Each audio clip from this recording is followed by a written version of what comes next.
Hey guys, Moms Against Medical Bullying. I just wanted to share a little bit from the Bible today.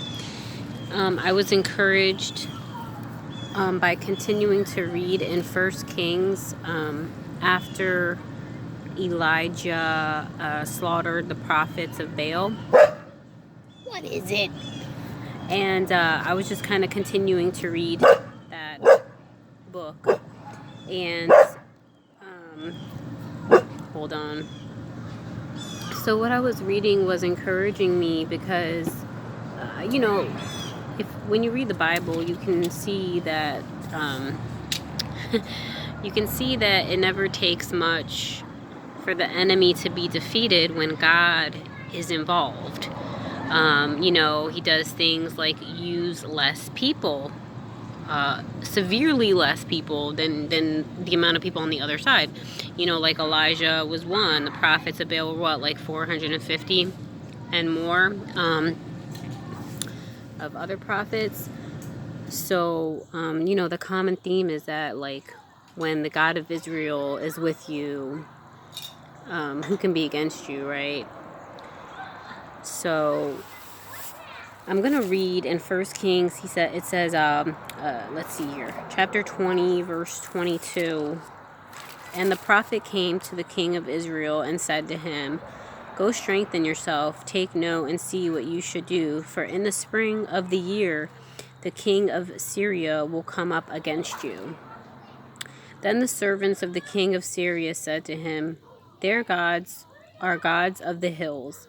Therefore they were stronger than we." I don't know, to me that's a silly statement. They're saying like they won because they were in the hills and their gods are in the hills. Whatever. But if we fight against them in the plain, surely we will be stronger than they. So do this thing, dismiss the kings each from his position and put captains in their places. And you shall muster an army like an army that you have lost, horse for horse and chariot for chariot. Then we will fight against them in the plain. Surely we will be stronger than they. And he listened to their voice and did so. So it was in the spring of the year that Ben-Hadad mustered the Syrians and went up to Aphek to fight against Israel. And the children of Israel were mustered and given provisions, and they went against them. Now the children of Israel encamped before them like two little flocks of goats, while the Syrians filled the countryside. I love that. Because, it's like you ever feel small, like you're nothing, like you're just little, but, they had God with them. So they were like two little flocks of goats, while the Syrians filled the countryside. Then a man of God came and spoke to the king of Israel and said, "Thus says the Lord, because the Syrians have said, 'The Lord is God of the hills, he is not God of the valleys,' therefore I will deliver all this great multitude into your hand, and you shall know that I am the Lord." That's interesting, because the man of God is speaking to the king of Israel and telling the king of Israel that he will know that, who the Lord is when he sees what the Lord does. So it's like, to me, that seems like the king of Israel didn't even, believe in a sense. But the prophet came to him and told him, like, once you see what God is about to do, you're going to know that he's the Lord. So anyways, and they encamped opposite each other for 7 days. So it was that on the 7th day the battle was joined, and the children of Israel killed 100,000 foot soldiers of the Syrians in one day. But the rest fled to Aphek into the city. Then a wall fell on 27,000 of the men who were left. And Ben-Hadad fled and went into the city into an inner chamber.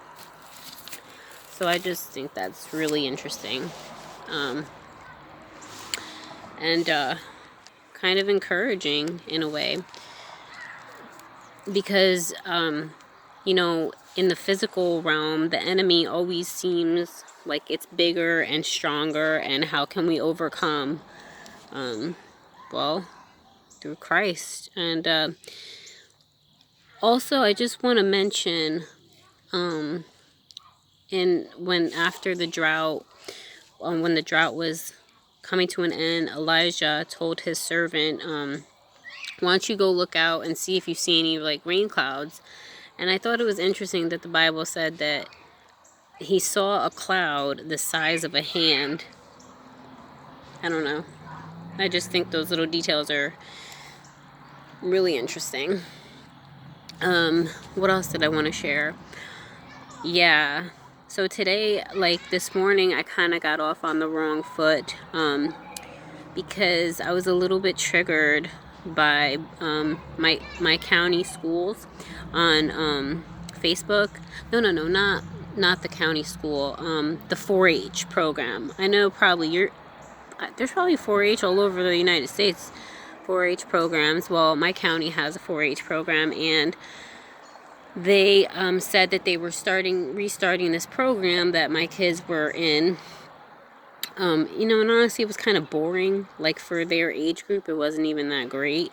But besides that, they specifically said, wear your mask and we will enforce social distancing. It's like, okay, communists. Like, who do these people think they are? Bring your mask. So I commented, well, are you guys accommodating those who are not wearing masks? And of course they said no, not unless you have a medical reason, you know. And it's just, God, it's just like, it's like it's like choking you. It's like,